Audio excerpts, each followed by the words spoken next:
نحمده ونصلي على رسوله الكريم اما بعد فاعوذ باللہ من الشیطان الرجیم بسم اللہ الرحمن الرحیم۔ معزز سامعین، خواتین و حضرات، السلام علیکم ورحمۃ اللہ وبرکاتہ۔ عقیدہ ختم نبوت اور فتنہ قادیانیت کے دوسرے حصے میں ہم جانیں گے، سمجھنے کی کوشش کریں گے پہلے حصے ہی کی بنیاد پر، جس میں ہم نے قرآن اور حدیث اور رسول اکرم صلی اللہ علیہ وسلم کے دور سے لے کر عصر حاضر تک کی مختصر تاریخ ہم نے ذکر کر لی تھی عقیدہ ختم نبوت اور اس کے انکار کرنے والوں کی۔ آج ہم آغاز کریں گے عصر حاضر میں اس مارکہ آرائی کی تاریخ کیا ہے اور فریقین مسلمان اور جن جن لوگوں نے یہ دعویٰ کیا ان کے درمیان اس مارکے کے آج خد و خال کیا ہے۔ تو آئیے سب سے پہلے ہم آپ کو لے کر چلتے ہیں ماضی قریب کے، جب دنیا میں مسلمان خلافت کے خاتمے کے بعد غلامی کی زندگی گزار رہے ہیں اور مسلمانوں کی غالب اکثریت علاقے اتحادی ممالک کے زیر قبضہ نوآبادیاتی غلامی کے علاقوں پر مشتمل تھے۔ یہ جو کالونیز تھے، ان کو کالونیز بنایا تو اس بنیاد پر گیا تھا، ان کو غلام تو اس بنیاد پر بنایا گیا تھا کہ جس طرح ہم نے ریڈ انڈین کو سیولائز کر لیا ہے، اور سیولائز کی کیا شکل تھی وہ تاریخ جانتی ہے،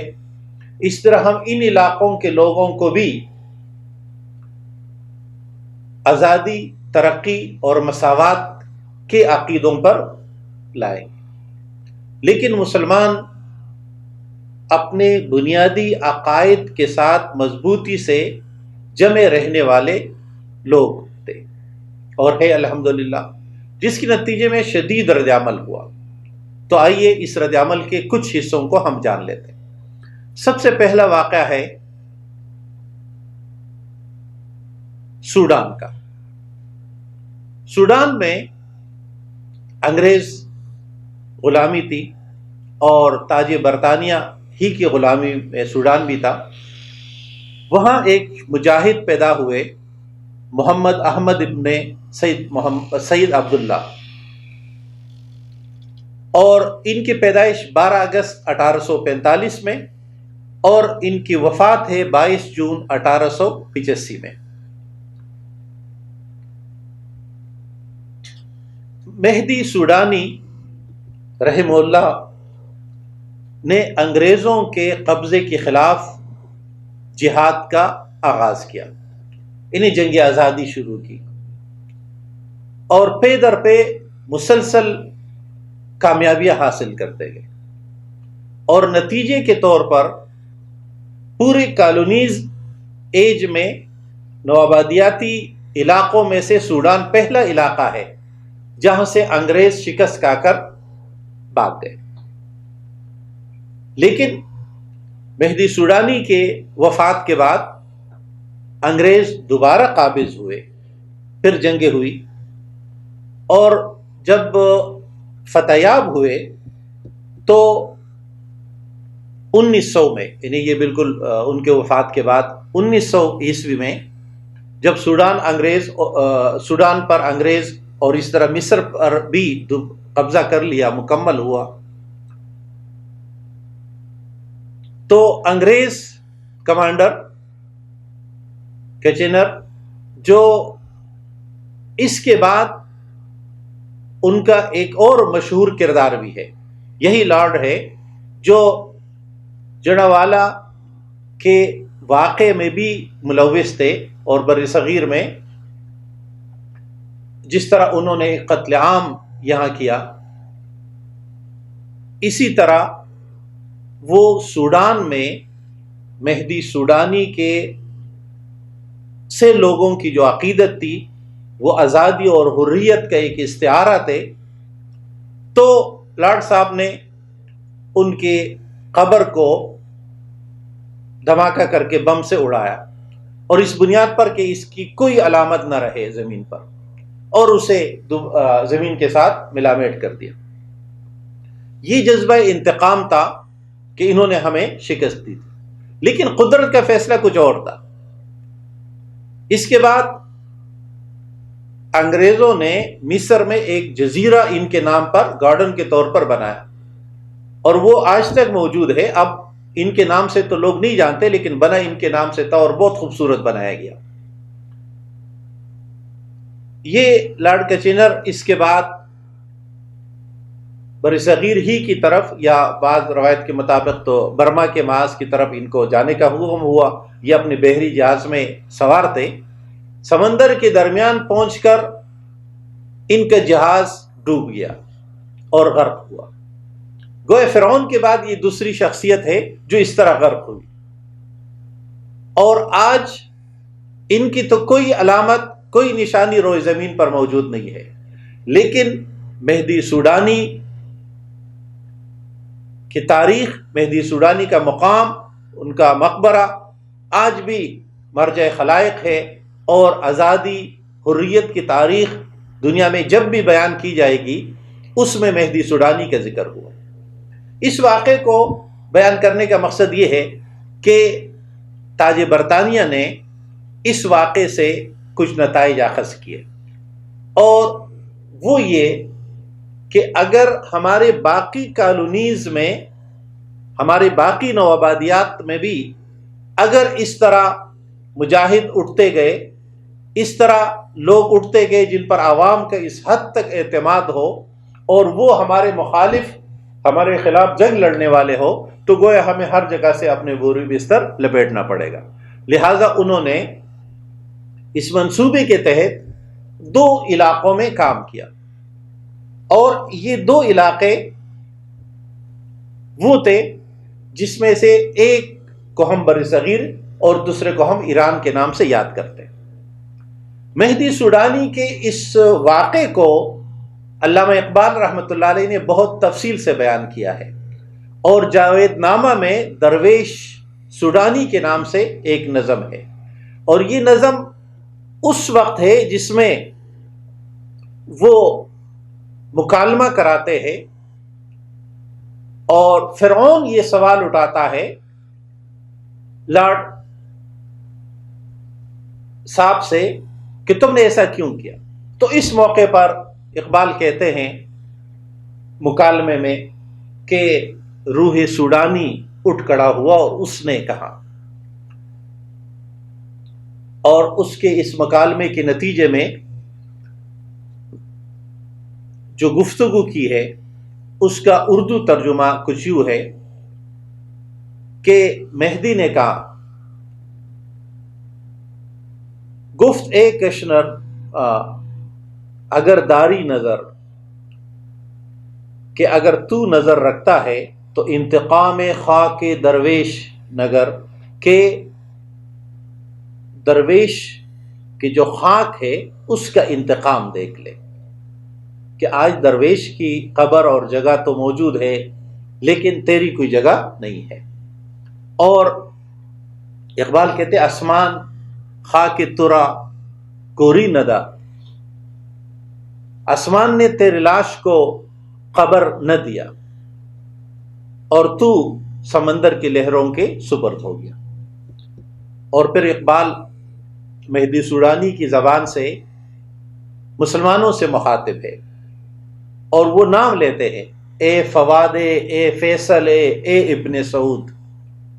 یعنی مصر کا فواد، عراق کا فیصل، اور سعودی عرب کا آل سعود،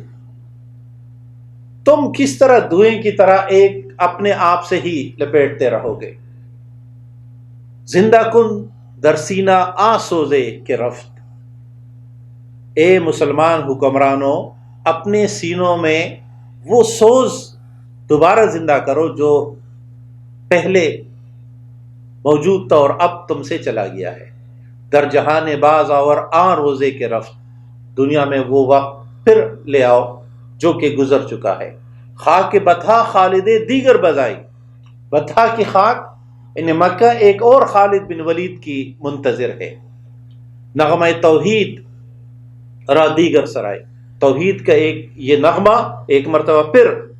گنگنانے کا مقام آیا ہے. اور پھر وہ کہتا ہے کہ اے عرب کی سرزمین، کیا ایک اور فاروق پیدا نہیں ہو سکتا رضی اللہ تعالیٰ عنہ. یہ درویش سوڈانی کا وہ تخیل جو مکالمہ علامہ اقبال جاوید نامے میں ذکر کرتے ہیں. اب اس کے رد عمل میں کسی اور مہدی سوڈانی سے بچنے کے لیے جو کاوش کی گئی، ان میں سے پہلی کاوش ہے باب کی، اور یہ شیراز کا مقام ہے ایران. باب علی محمد شیرازی کے نام سے مشہور ہے. ان کی پیدائش 20 اکتوبر 1819 میں ہوئی اور ان کی وفات 9 جولائی 1850 میں ہوئی، اور ان کو سزائے موت کے نتیجے میں سزائے موت ملی تھی.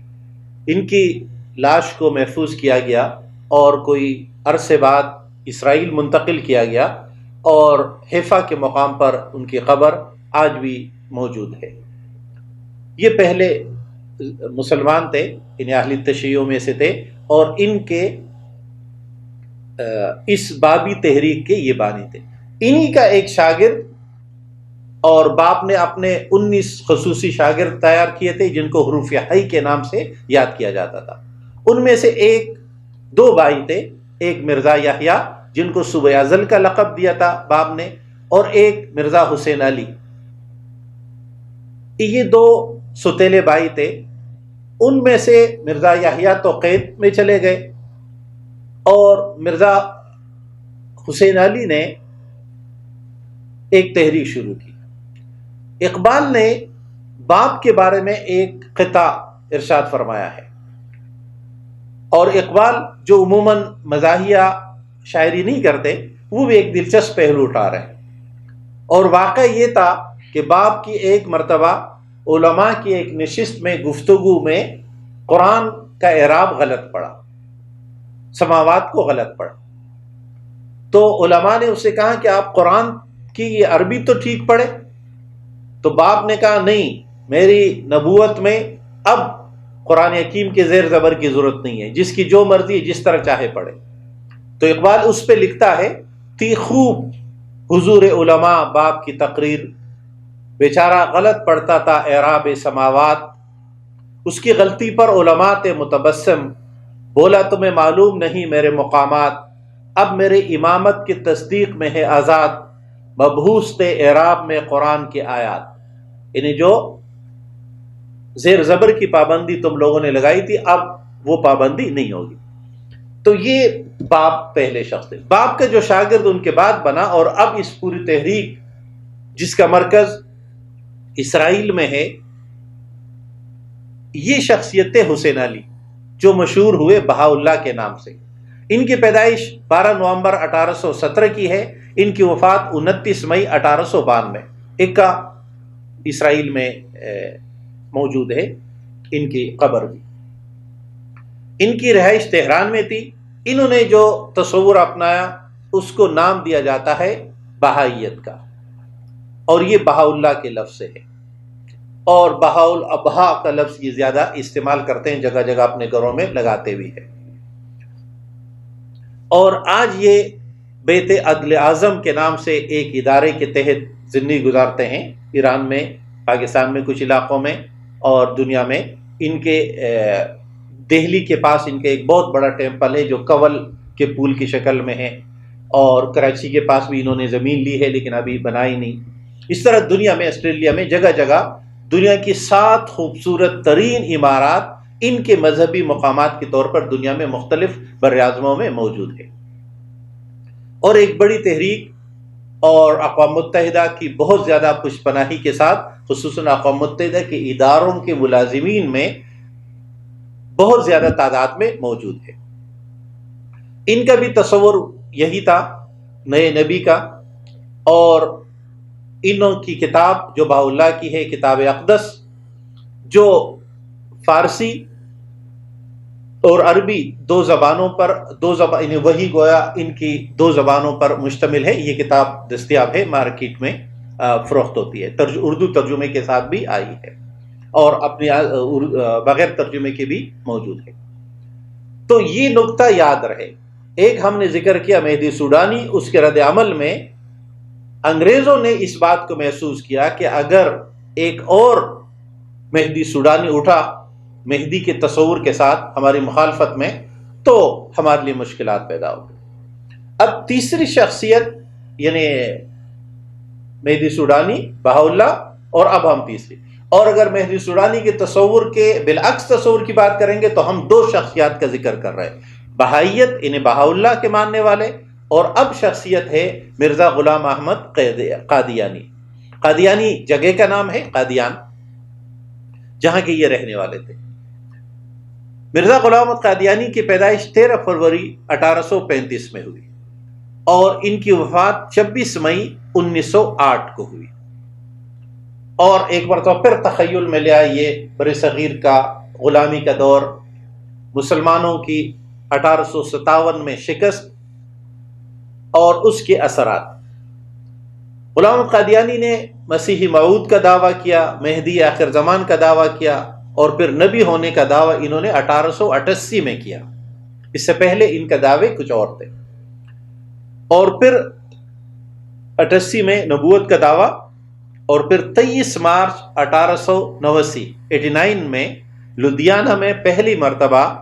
اپنی جماعت احمدیہ کی بنیاد رکھی اور وہیں پر لوگوں سے بیعت لیا۔ یہ گویا منظم شکل اختیار کر گئے۔ مرزا غلام احمد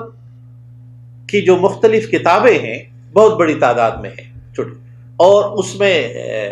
کچھ پہلوؤں کے لحاظ سے وہی بڑے مزاحیہ یا مذاقیہ خیز باتیں بھی ہیں، اور گالیوں کی ایک بہت بڑی تعداد ہے،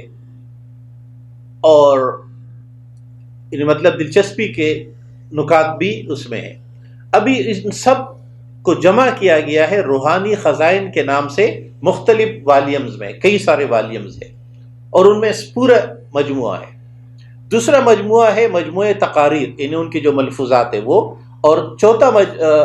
دوسرا مجموعہ ہے مجموعہ اشتہارات۔ اشتہارات اصل میں ان کے رسالے میں شائع ہونے والے اس کے مختلف دعوے ہوتے تھے۔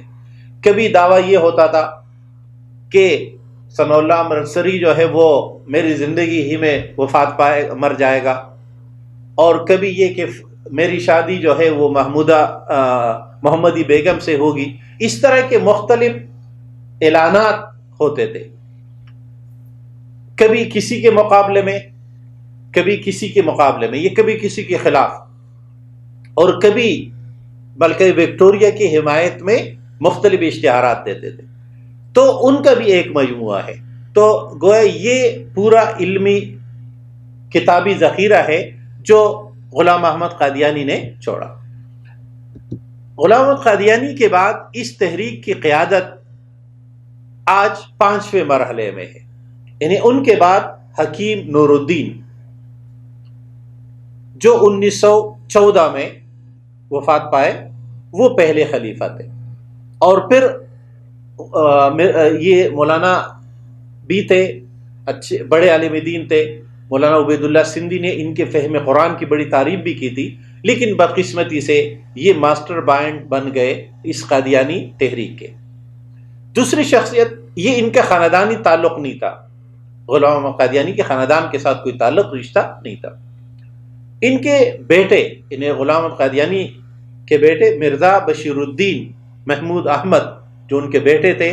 وہ دوسرے خلیفہ کہلائے۔ 1965 میں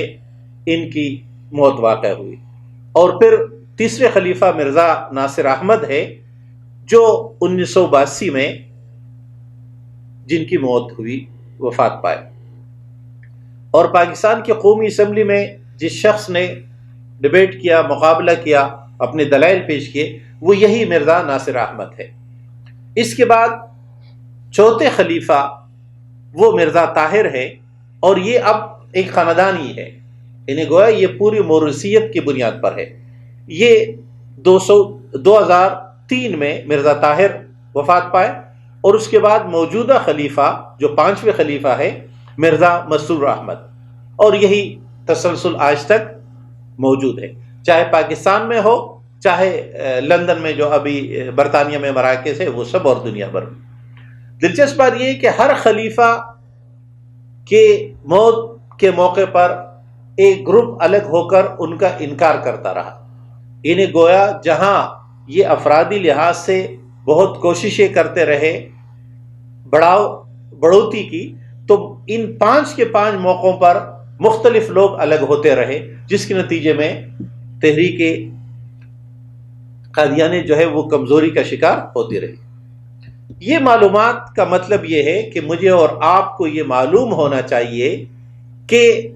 ہمارے مقابل میں لوگ کون ہیں۔ جب تک یہ معلومات اور درست معلومات نہ ہو کہ مقابل کون ہے کتنا ہے، اس وقت تک مقابلے کا تصور ممکن نہیں ہے۔ تو ختم نبوت کے تحفظ کے لیے یہ لازمی ہے کہ ہم اس بات کو سمجھیں کہ ہم کن کے مقابلے میں ہیں، اور ختم نبوت پر ڈاکہ ڈالنے والے لوگ کون ہیں، ان کے دلائل کیا ہے، اور ان کو ہم کیسے جوابات دے سکتے ہیں۔ اس پورے قادیانی تحریک، جن کو جماعت احمدیہ مسلم جماعت، پورا نام جو رجسٹر ہے وہ ہے احمدیہ مسلم جماعت، جس کا سربراہ کے لیے یہ لفظ استعمال کرتے ہیں، ہم تو صرف ذمہ دار کہہ دیتے ہیں، بڑا کہہ دیتے ہیں، لیکن یہ لفظ استعمال کرتے ہیں خلیفۃ المسیح، یعنی علماء قادیانی کو یہ مسیح کے طور پر جو ان کا مشہور لقب ان کے لیے استعمال ہوتا ہے۔ اور پھر ان کے مختلف تنظیمی ڈھانچے ہیں، جن میں بچوں کی تنظیم الگ ہے، بچیوں کی الگ ہے، خواتین کی الگ ہے، نوجوانوں کی الگ ہے، اور بڑی عمر کے لوگوں کی مرکزی تنظیم الگ ہے۔ اس طرح بہت سارے شعبہ جات اور ہیں۔ اس بات کا مطلب یہ ہے کہ ہمارا ختم نبوت کے محاذ پر مقابل کوئی کمزور نہیں ہے، اور جب پوری بین الاقوامی برادری ساتھ ہو تو ظاہر مقابلہ بھی بڑا مارکے کا ہونا ہے، اور وہی مقابلہ، وہی مارکہ لڑائی جاری ہے۔ بس دیکھنے کی بات یہ ہے کہ ہم میں سے کون کہاں کھڑا ہے، اور ختم نبوت کی دفاع میں ہمارا کردار کیا ہے۔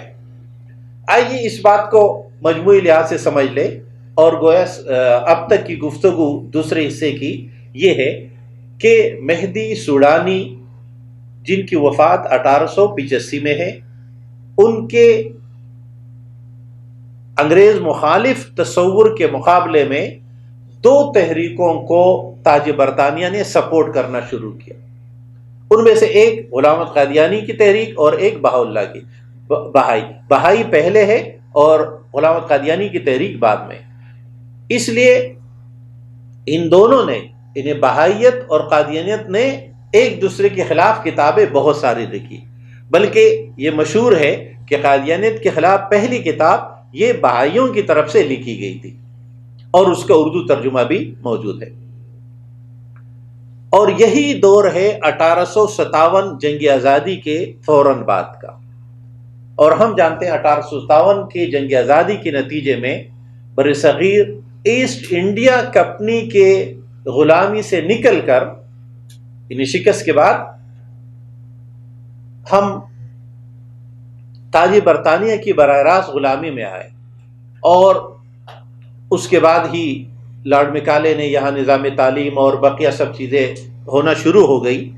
تو 1857 کی جنگ آزادی اور اس کے نتیجے میں اس خوف کا شکار کہ کہیں ہمارے خلاف کوئی ایسی بڑی منظم شخصیت نہ اٹھے، لہٰذا انہوں نے اپنے ایسے لوگوں کو پہ ہاتھ رکھا جن میں سے یہ 2 مشہور ترین شخصیات ہیں، تحریکیں ہیں۔ اس میں فرق بس یہ آیا کہ بہائیت کے خلاف جب مصری عدالت نے ان کے غیر مسلم ہونے کا اور ایران میں ان کے غیر مسلم ہونے کا فیصلہ ہوا، تو وہ انہوں نے قبول کر لیا، اور اس کے نتیجے میں انہوں نے اپنے آپ کو بالکل ایک علیحدہ مذہب کے طور پر بولنا، بلانا، اور اپنے اسلام کا کوئی دعویٰ انہوں نے نہیں کیا یا چھوڑ دیا، جس کے نتیجے میں ان سے اب مسلمانوں کو کوئی ٹکراؤ بھی نہیں ہے۔ اور یہ اس بات کی علامت ہے کہ آخر مسلمان قادیانیوں کے خلاف اگر متحرک ہے، قادیانیوں کے خلاف اگر وہ حساس ہے، تو وہ بہائیوں کے خلاف کیوں نہیں ہے، وہ ذکریوں کے خلاف کیوں نہیں ہے، وہ محدوبیت تحریک کے خلاف کیوں نہیں ہے جو بر صغیر میں بہت زیادہ لوگوں کو متاثر کرنے والے تھے؟ اس کی وجہ یہ ہے کہ وہ شرکت چاہتے ہیں مسلمانوں کے ساتھ بھی، اور ساتھ میں ختم نبوت کا انکار بھی چاہتے ہیں، اور یہی سلگتا موضوع پوائنٹ ہے جس پر ہمارے اختلافات ہیں۔ اب ہم آتے ہیں کہ قدر مشترک کیا ہے، یعنی ان دونوں تحریکوں کا، یعنی بہائیت اور قادیانیت دونوں مشترکہ اقدار رکھتی ہے، یعنی آپس میں مختلف ہے، آپس میں ایک دوسرے کا انکار کرتے ہیں، ایک دوسرے کو جھوٹا کہتے ہیں، یہ ان کے نبی کو جھوٹا اور وہ ان کے نبی کو جھوٹا، اور وہ سب باتیں جو بیان کیے جاتے ہیں وہ تفصیلات سے ایک دوسرے کے خلاف ذکر کرتے ہیں، ایک دوسرے کے خلاف کتابیں بھی، مناظرے بھی، گفتگویں بھی ہوتی رہتی ہیں، لیکن ساتھ میں دونوں کا منبع الفت چونکہ ایک ہے، اور وہ منبع الفت ہے انگریز وفاداری۔ لہذا اس کے نتیجے میں، یعنی انگریز سے وفاداری کے نتیجے میں جو دو اہم ترین تخیلات ہیں، ان میں سے ایک ہے جہاد فی سبیل اللہ، قتال فی سبیل اللہ کی مخالفت، اور اقبال نے اور اس موضوع پر سب نے لکھا ہے، ہم ابھی ان کا ذکر کریں گے کہ جہاد جائز نہیں ہے، جنگ ختم ہو گیا ہے، اب بات چیت ہوگی، اب صرف مکالمہ ہوگا، اب صرف کتابی تحریر کا مقابلہ ہوگا، اب زمانہ تلوار کا نہیں ہے۔ یہ غلام قادیانی کا بھی، اور اس پہ غلام قادیانی فخر کرتے ہوئے کہتا ہے کہ ہم نے الماریوں کی الماریاں ملکہ وکٹوریہ کی حمایت میں لکھی ہے، پھر بھی ہماری بات اس طرح نہیں مانی جاتی، اگرچہ مانی گئی۔ اور ہم جانتے ہیں سر ظفر اللہ خان پاکستان کے قیام کے وقت ہمارے وزیر،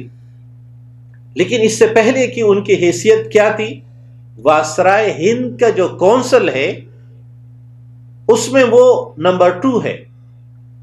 اور بعض موقعوں پر ان کی جو اپنی ڈائری ہے جو چھپی ہے تحدیث نعمت کے نام سے اردو میں، اصل میں انگریزی میں، تو وہ تحدیث نعمت میں لکھتے ہیں کہ قریباً بعض موقع ایسے آئے کہ واسرائے ہند کے کونسل کی ذمہ داری ان کے سپرد ہو۔ اس لیے قیام پاکستان کے فوراً بعد بہت بڑی ان کی امید آرزو تھی کہ پاکستان جو ہے وہ ایک قادیانی اسٹیٹ ہوگا، لیکن مسلمان قیام پاکستان سے پہلے ہی اکابر مسلمانوں نے اس محاذ کو سنبھالا اور انہوں نے مقابلہ کیا، اس وقت بھی، اس کے بعد بھی، اور یہی تسلسل جاری ہے۔ ہماری یہ آج کی گفتگو بھی اس افہام و تفہیم کی بنیاد پر ہے کہ ہم اس معاملے کو سمجھ سکیں۔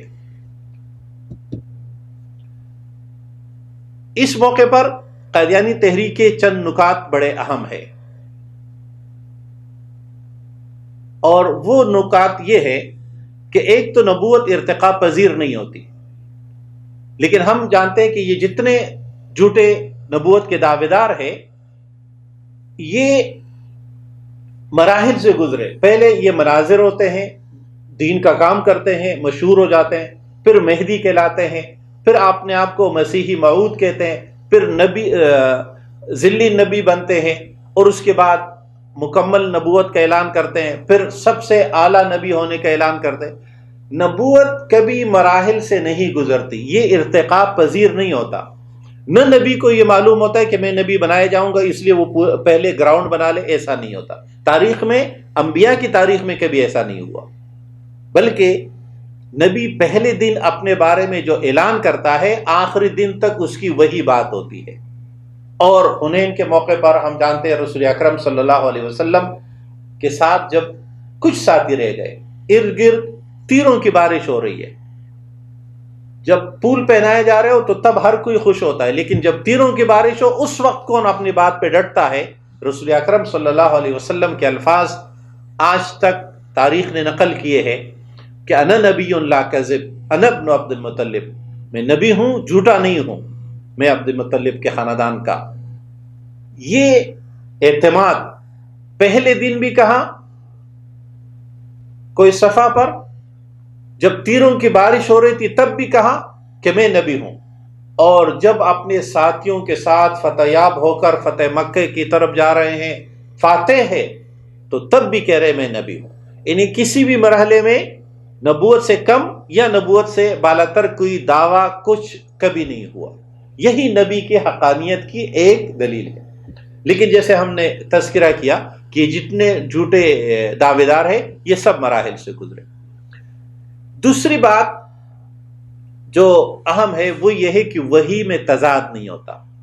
قرآن حکیم اپنے بارے میں یہ بات ارشاد فرماتا ہے کہ اگر یہ غیر اللہ کی طرف سے ہوتا تو تم اس میں بڑا تضاد پاتے، اور اس کی وجہ یہ ہے کہ وحی علم حقیقی ہے، وحی اللہ تبارک و تعالیٰ کی طرف سے دو ٹوک اور ہمیشہ علم کلی کی بنیاد پر ہے۔ لہذا تضاد کلام میں کب ہوتا ہے؟ جب لا علمیت ہوتی ہے، جب معلومات کم ہو۔ میں ایک مثال ذکر کرتا ہوں اس حوالے سے، ورنہ تو غلام محمد قادیانی کی کتابوں کی اس طرح سینکڑوں مثالیں ہیں۔ مثلا ان کا ایک دعویٰ ہے مسیح ہندوستان میں، مشہور کتاب ہے، اور اس میں لکھتے ہیں کہ مسیح وہاں صلیب سے اتارے گئے زخمی، اور وہ ان کے ساتھی ان کو یہاں لائے محل اللہ یار خان میں، اور وہ 120 سال کی عمر میں یہاں وفات پائے، اور اس کے بعد میں ان کا جگہ وہ وفات پا چکے، اب نیا مسیح میں ہوں، وہ مسیح نہیں آئے گا۔ یہ ان کا بڑا دعویٰ ہے۔ تو ایک طرف یہ کہتے ہیں کہ 120 سال کی عمر میں وفات پائے، دوسری طرف کہتے ہیں عیسائیوں کو سینٹ پال نے گمراہ کیا، اور تیسری جگہ لکھتے ہیں کہ عیسائی عیسیٰ علیہ السلام کے بعد گمراہ ہوئے۔ اب اگر اس تیسرے جملے کو لے لے اور یہ وہی ہے تو گویا عیسیٰ علیہ السلام کی بقول ان کے وفات 120 عیسوی میں ہوئی، اور ان کی زندگی اگر 3 سال ملا لیے جائے تو سال اور بھی بڑھ جاتا ہے۔ 120 سال کے بعد پھر عیسائیوں کو گمراہ ہونا ہے۔ اب تاریخ کی دلچسپ حقیقت یہ ہے کہ سینٹ پال کی موت 67 میں جب مشہور محاورہ ہم دہراتے ہیں نیرو بانسری بجا رہا تھا اور روم جل رہا تھا، وہ اسی موقع پر سینٹ پال کے لوگوں پر یہ الزام لگا کہ انہوں نے روم کے اس شہر کو جلایا ہے، اور اس کے نتیجے میں ان کو سزائے موت دی گئی۔ تو 67 میں سزائے موت پانے والا تو ابھی سزائے موت پا کر مر بھی گیا ہے، لیکن مسیح تو ہندوستان میں ابھی زندہ ہے بقول تمہارے۔ تو پھر عیسائیوں کو سینٹ پال نے کیسے گمراہ کیا؟ اگر عیسائیوں سینٹ پال عیسیٰ علیہ السلام کی وفات کے بعد گمراہ ہوئے بقول ان کے، یہ ایسا بڑا تضاد، اور اس تضاد کی وجہ کیا ہے؟ معلومات کی کمی، کہ یہ بات لکھتے ہوئے یہ بھول گئے کہ سینٹ پال کی موت کس سال ہوئی تھی۔ یہ صرف ایک مثال ہم نے اس لیے ذکر کی۔ اس موقع پر ایک کرسچن کی کتاب ہے مرزا بقلم خود، اور اس میں وہ لکھتے ہیں کہ جہاں عیسیٰ علیہ السلام نے 3 سال یا 4 سال دور نبوت گزارا اور خدمات سر انجام دیے، وہاں تو سینکڑوں اور ہزاروں عیسائی آج بھی ہے، لیکن جہاں مسیح نے بقول غلام محمد قادیانی کے 120 سال گزارے وہاں ایک بھی عیسائی نہیں ہے۔ تو عیسیٰ علیہ السلام یہاں کر کیا رہے تھے؟ اور تاریخ میں ایسا کوئی ثبوت بھی نہیں ملتا کہ کسی دور میں بہت سارے عیسائی یہاں رہے ہو۔ اقبال کے کچھ اشعار پہ ہم مثالوں کے ذریعے اس بات کو سمجھائیں گے، لیکن اس بات کا ایک مرتبہ پھر ذکر کر دوں کہ ہماری یہ گفتگو صرف آپ کے اندر تشنگی پیدا کرنے کے لیے ہے کہ اس موضوع پر ہمارا مطالعہ پورا ہونا چاہیے۔ ہم کچھ اقبال کے اشعار پہ اپنی گفتگو آج ختم کریں گے، اور اگر ہم آپ کے اندر یہ تشنگی پیدا کر سکے کہ جس موضوع کو مولانا مودودی رحمہ اللہ نے یہ اہمیت دی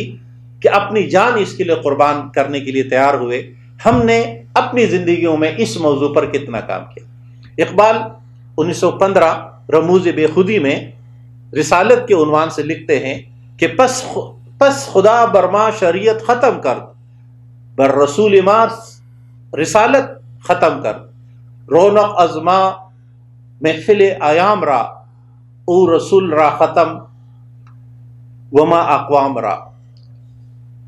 کہ خدا نے ہم پر شریعت ختم کر دی، جیسے ہمارے رسول صلی اللہ علیہ وسلم پر رسالت ختم کر دی، اور یہ محض ایام کی رونق ہے کہ ہماری وجہ سے ہے۔ آپ صلی اللہ علیہ وسلم آخری رسول ہے اور ہم آخری امتی۔ اور ایک حدیث میں یہی بات ایک حدیث میں ثابت ہے، رسول اللہ صلی اللہ علیہ وسلم نے فرمایا کہ میری امت آخری امت ہے۔ اس کے مقابلے میں غلام احمد قادیانی نے اپنے صحابہ بنائے، ان کو صحابہ کا نام دیا، ان کی وہی تعداد 313 عشرہ مبشرہ اور یہ مقامات، یہ سب اپنے لوگوں کے لیے رکھے، انہیں باقاعدہ ایک الگ امت کی تشکیل کر دی۔ امت ہمیشہ رسول کی ذات کی بنیاد پر بنتی ہے، ہم دامن مصطفیٰ صلی اللہ علیہ وسلم سے وابستگی کی بنیاد پر ایک امت ہے۔ قرآن ہماری کتاب راہ نجات یا اللہ تبارک و تعالیٰ کی آخری وحی ہے۔ جب دنیا میں اولڈ ٹیسٹیمنٹ ہو سکتا ہے، نیو ٹیسٹیمنٹ ہو سکتا ہے، تو لاسٹ ٹیسٹیمنٹ ہونا بھی ضروری ہے، اور وہ قرآن حکیم ہے، جس کے بعد اللہ تبارک و تعالیٰ کی طرف سے کوئی کتاب نہیں۔ اقبال ایک اور جگہ رموز بخودی ہی میں لکھتا ہے، لا نبی بعدی ز احسان خداست، پردہ ناموس دین مصطفیٰست، قوم را سرمایہ قوت از او، حفظ سر و وحدت ملت از او، کہ رسول صلی اللہ علیہ وسلم کے بعد کسی اور نبی کا نہ آنا یہ اللہ کا احسان ہے، اس سے ناموس دین مصطفیٰ کا تحفظ ہے، یہی چیز ملت کے لیے سرمایہ قوت اور وحدت ملت کے بیت کی حفاظت ہے۔ یہ نقطہ اقبال بڑا اہم یہاں سمجھا رہے ہیں کہ ختم نبوت کا ایک تقاضا، جس کو مولانا مودودی رحمۃ اللہ علیہ نے بھی ذکر کیا جب 1973 میں قومی اسمبلی نے یہ قرارداد منظور کی، تو اس کے بعد مولانا سمیع الحق رحمہ اللہ نے مولانا مودودی کو ایک خط لکھے اس موضوع پر، جس کے جواب میں مولانا مودودی نے ان سے کہا کہ یہ بات قرارداد جو ہے اس کے الفاظ یہ عجلت میں لکھے گئے ہیں اور یہ معاملہ جاری رہے گا۔ پھر اس پہ جو کام مولانا مودودی نے بتایا ان میں سے یہ ہے کہ مسلمانوں کو اس کے مقابل میں ایک رہنا بہت ضروری ہے۔ اگر مسلمان آپس میں الجھتے رہیں گے تو ہم قادیانیت کے مقابلے میں مشکلات پیش آئیں گی، اور یہ بات آج تک ہے۔ اقبال بھی یہ کہتا ہے کہ یہی وحدت امت کی بنیاد ہے۔ اقبال ضرب کلیم میں جہاد کے نام سے لکھتا ہے، اور یہ وہی بات ہے جن کی طرف ہم نے پہلے اشارہ کیا کہ جہاد کی مخالفت ان دونوں بہائی اور قادیانی دونوں کا مشترکہ اقدار ہے۔ اقبال فرماتے فتویٰ ہے شیخ کا یہ زمانہ قلم کا ہے، دنیا میں اب رہی نہیں تلوار کارگر، ہم پوچھتے ہیں شیخ کلیسا نواز سے۔ اقبال کا یہ لفظ بڑا اہم ہے، ہم پوچھتے ہیں شیخ کلیسا نواز سے، مشرق میں جنگ شر ہے تو مغرب میں بھی شر، یعنی یہاں تو ہم جنگ کی مخالفت کرتے ہیں، لیکن مغرب جو جنگ کی تیاری کر رہا ہے وہاں تو اس کو شر نہیں مانا جا رہا۔ حق سے اگر غرض ہے تو زیبا ہے کیا یہ بات، اسلام کا محاسبہ یورپ سے درگزر۔ اس طرح اقبال ضرب کلیم ہی میں فرماتے ہیں، ہو اگر قوت فرعون کی درپردہ مرید، ہو اگر قوت فرعون کی درپردہ مرید، قوم کے حق میں ہے لعنت وہ کلیم الہی۔ اور پھر فرماتے ہیں محکوم کے الہام سے اللہ بچائے، یعنی ایک تو خود نوآبادیتی دور میں غلام ہے، اور پھر اپنے الہام کا بھی، الہام کا تقاضا ہی حریت ہے، آزادی ہے۔ اس لیے اقبال دوسری جگہ قرآن کے بارے میں فرماتے ہیں کہ چیست قرآن خواجہ را پیغام مرگو زیر دست را دستگیر، کہ قرآن تو ہر ظالم جابر اور سرکش کے لیے پیغام مرگ ہے اور ہر کمزور اور بے دست کو اٹھانے والا ہے۔ اس لیے اقبال نے کہا محکوم کے الہام سے اللہ بچائے، غارت گر اقوام سے وہ صورت چنگیز۔ اقبال ضرب کریم ہی میں نبوت کے نام سے ایک عنوان باندھتے ہیں، اور ہماری اس پورے موضوع کو یہ سمیٹ رہا ہے، اس لیے ہم اس کا ذکر کرتے ہیں۔ میں نہ عارف، نہ مجدد، نہ محدث، نہ فقیہ، مجھ کو معلوم نہیں کیا ہے نبوت کا مقام، ہاں مگر عالم اسلام پہ رکھتا ہوں نظر، فاش ہے مجھ پہ ضمیر فلک نیلی فام،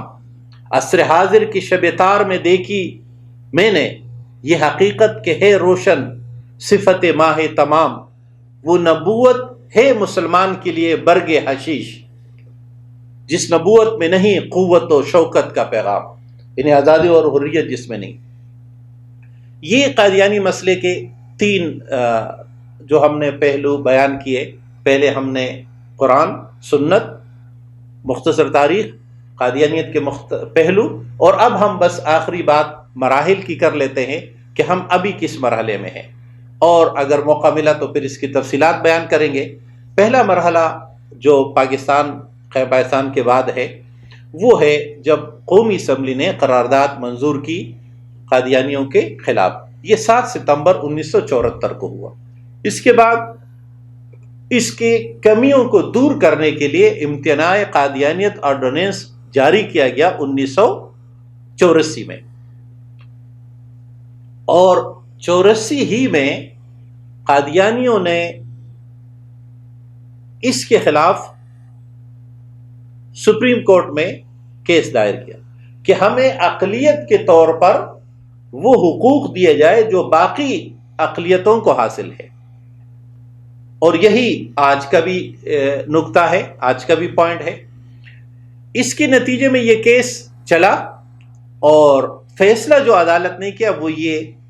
کہ قادیانی عام اقلیتوں کی طرح کی اقلیت نہیں ہے، لہذا جو پہلے کے جاری کردہ قوانین ہیں ان کے تحت قادیانیوں کو اقلیتی حقوق نہیں دیے جا سکتے، اور یہ فیصلہ آج تک موجود ہے۔ اس لیے اس موقع پر بھی ہمیں یہ بات سمجھنی چاہیے کہ یہ اتنا آسان نہیں ہے کہ ایک شخص مسلمانوں کے اندر سے انہیں قانون سازی، دنیا میں جمہوریت، تو نام اس کا ہے کہ جمہور جس تصور کو اپنائیں گے اسی کے مطابق قانون سازی ہوگی، اور یہی دنیا کا باقی ہر جگہ اصول ہے۔ ہمارے خلاف مغرب یا اقوام متحدہ کے تحت جو سرگرمیاں سر انجام دی جا رہی ہے کہ کسی طریقے سے اظہار آزادی یا انسانی حقوق کے نام پر ان کو اقلیتی حیثیت دی جائے، تو دنیا مسلمانان پاکستان کے جمہور کے حق قانون سازی کو کیوں پامال کرنا چاہتی ہے؟ دنیا میں ہر معاشرے اور ہر ملک کے لوگ اپنی مرضی کے قانون سازی کرتے ہیں، اور یہاں کے لوگوں کی قانون سازی اور عوام کا فیصلہ قومی اسمبلی کی صورت میں، قرارداد کی صورت میں، اور ہر موقع پر آئے، لیکن یہ محاذ ہمیشہ جاگتے رہنے والا ہے، اس لیے کہ یہی وہ محاذ ہے جس پر امت نے اس سے پہلے ہمیشہ سے قربانی دی ہے، اور اب بھی اس کو تازہ اور زندہ رکھنے کی ضرورت ہے۔ اگر ہم کمزور پڑ گئے، یعنی کمزور کا مطلب یہ نہیں ہے کہ ہماری وجہ سے ختم نبوت کو کوئی مسئلہ ہوگا، لیکن یہ کہ ہم اپنا کردار کوئی ادا نہیں کر سکیں گے۔ اللہ تبارک و تعالیٰ سے دعا ہے کہ اللہ تبارک و تعالیٰ ہمیں ختم نبوت کے مجاہد بننے، ختم نبوت کے اس معاملے کو سمجھنے، خود کو، اپنے خاندان، اپنے بچوں، اپنے محلے، اپنے نسلوں تک اس دینی عقیدے کو پختگی کے ساتھ منتقل کرنے کی اللہ تبارک و تعالیٰ توفیق عطا فرمائے، اور اللہ تبارک و تعالیٰ اس محاذ پر جتنے لوگوں نے، مسلمانوں نے جب جب قربانیاں دی ہے، اللہ تبارک و تعالیٰ اس کو قبول فرمائے۔ خصوصاً ہم مولانا مودودی رحمۃ اللہ علیہ کہ ان سب کاوشوں کی بنیاد پر ان کے لیے بھی دعا گو ہے کہ اللہ تبارک و تعالیٰ ان کو آخرت میں اعلیٰ اور عرفہ مقام عطا فرمائے، جنت الفردوس نصیب فرمائے، اور وہ تمام ختم نبوت کے مجاہدین کے ساتھ ان کے ساتھ ہو جنہوں نے اس محاذ پر اب نہیں بلکہ قیام پاک